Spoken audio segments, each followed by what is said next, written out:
저희 고객이 30억을 벌었는데 세금이 빵원이라고요? 어떻게 세금이 빵원이 됐을까요? 원래 한 30억 정도를 벌면 세금을 13억을 내야 됩니다. 그걸 소득세라고 하거든요. 근데 안 내는 방법이 있습니다. 제가 오늘 그 방법을 알려드리도록 하겠습니다.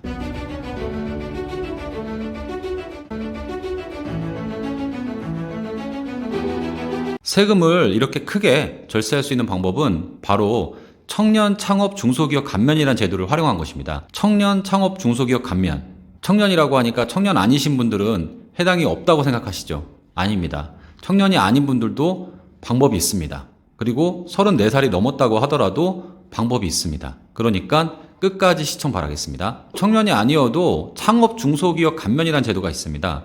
그 부분은 제가 미리 찍어 놓은 영상이 있기 때문에 그 링크를 달아드릴게요. 그거를 참고하셔도 되겠습니다. 그럼 청년 창업 중소기업 감면에 혜택이 뭐가 있을까요? 바로 소득세를 적게는 50%에서 많게는 100%까지 감면을 해준다는 겁니다. 그것도 1년이나 2년이 아니라 5년간이요. 세금이 만약에 1년에 1,000만 원이라고 하면 100% 감면을 받았다고 했을 때 5년 동안 5천만 원까지 감면을 받을 수가 있는 거죠. 그러면 이 50%와 100%의 차이는 어떻게 발생하냐 하면은요. 수도권 과밀억제 권역 밖에 창업을 하게 되면은 100% 감면이 되는 거고요. 수도권 과밀억제 권역 안에, 예를 들어 서울에 창업을 했다 그러면은 50%만 감면을 해주는 겁니다. 그럼 이 감면 혜택을 보려면 어떻게 되는지 그 요건을 알아보겠습니다. 첫 번째 요건은 청년이어야 됩니다. 청년은 15세에서 34세까지를 말합니다. 근데 남자들 같은 경우에 군대를 다녀오잖아요. 물론 요새 여자들도 군대를 다녀오는 분도 계시죠. 여군들이 있으니까요. 그래서 군대 병역 기간은 그만큼 34세에서 기간을 빼줍니다. 예를 들어서 2년 동안 군대를 갔다 왔다 그랬을 때는 34이 아니라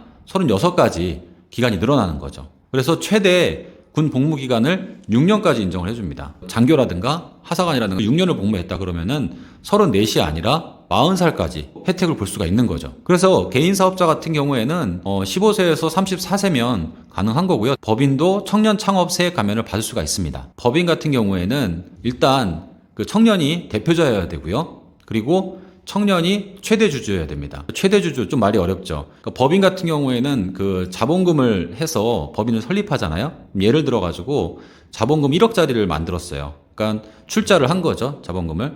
근데 청년이 있고 청년 아닌 사람이 50대 50으로 동업을 해가지고 5천만 원씩 내서 창업을 했습니다. 근데 50대 50이면 최대 주주가 2명이잖아요. 그래도 청년이 50% 이상만 갖고 있으면 최대 주주이기 때문에 청년 창업세 감면을 받을 수가 있는 겁니다. 만약에 여러분 중에 청년이 아니라 하더라도 청년과 동업을 하면 되지 않겠습니까? 그죠? 그러면 청년인 사람을 대표자로 세우고 50%를 주고 내가 50%를 출자한다 그랬을 때는 청년 창업 중소기업 감면을 받을 수가 있는 거죠. 그런 방법이 있기 때문에 34이 넘었다고 하더라도 꼭 실망할 필요는 없습니다. 물론 15세에서 34세에 들어가는 게 제일 좋긴 하겠죠. 두 번째로 창업 지역입니다. 청년 창업 세액 감면 같은 경우에는 수도권 과밀억제 권역 안이나 밖이나 모두 감면을 해줍니다. 근데 율이 다를 뿐입니다. 수도권 과밀억제 권역 밖에다가 하면은 100% 감면을 해주는 거고요. 안에다가 하면은 50%만 감면을 해주는 겁니다. 이제 지도를 한번 보실까요? 보시면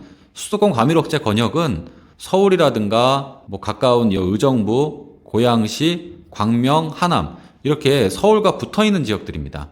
거기가 바로 수도권 과밀억제 권역입니다. 그 외 지역, 그러니까 화성시라든가 이 포천이라든가 김포 이런 데는 수도권 과밀억제 권역 밖의 지역입니다. 제가 표를 보여드리겠습니다. 그래서 보시면요. 서울, 인천광역시, 의정부시, 구리시, 광명, 하남, 고양, 수원, 성남, 안양시, 부천시, 과천, 의왕, 군포, 시흥 이렇게 수도권 과밀억제 권역 아닙니다.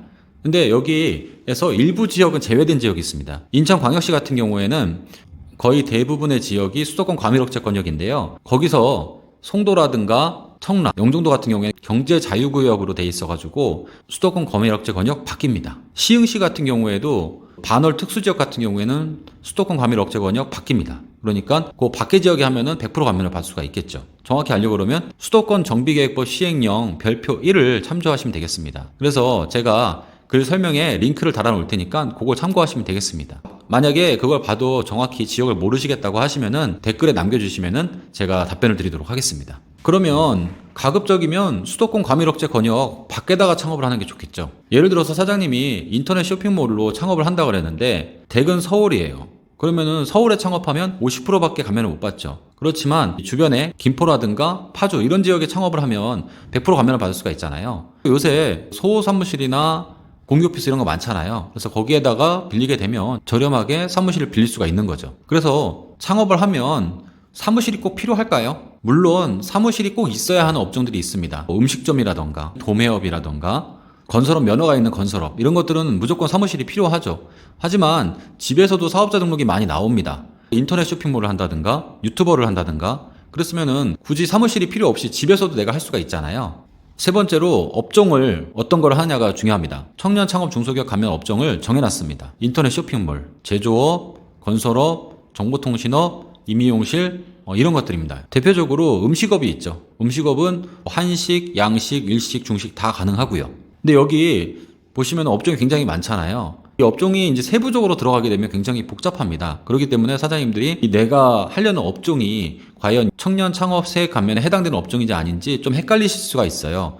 그러면은 세무사와 미리 상담을 하셔가지고 창업을 하시는 게 좋고요. 이제 세무서에도 물어보실 수가 있고, 정말 그래도 모르겠다. 그러면 댓글에 남겨주시면은 제가 그 업종이 이 청년 창업 세액 감면에 해당되는 업종인지 아닌지 알려드리도록 하겠습니다. 근데 이 업종을 정할 때 굉장히 잘 해야 됩니다. 만약에 사장님이 그 네이버 스마트 스토어에서 이제 옷을 만약에 팔 거예요. 그래서 세무서에 가셔가지고 사업자를 내는데 소매업, 의류 이렇게 내놨어요. 그러면은 이 감면을 못 받습니다.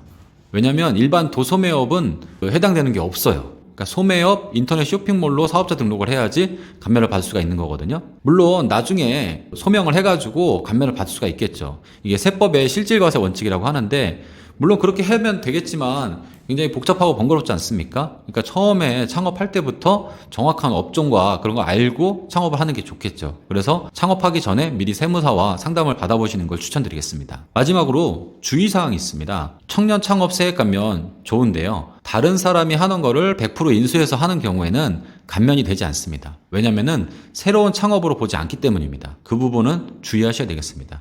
그리고 음식점은 한식집이나 양식집이나 다 창업 감면을 받을 수가 있지만 커피 전문점이라든가 호프집은 감면이 안 됩니다. 이렇게 감면 혜택이 큰 청년 창업 세액 감면 잘 활용하셔가지고 세금을 100%씩 5년간 아니면 50%씩 5년간이나 감면을 받아서 세금을 절세했으면 좋겠습니다. 오늘 제 정보가 도움이 됐다 그러면은 구독과 알림 설정 부탁드리겠습니다. 감사합니다.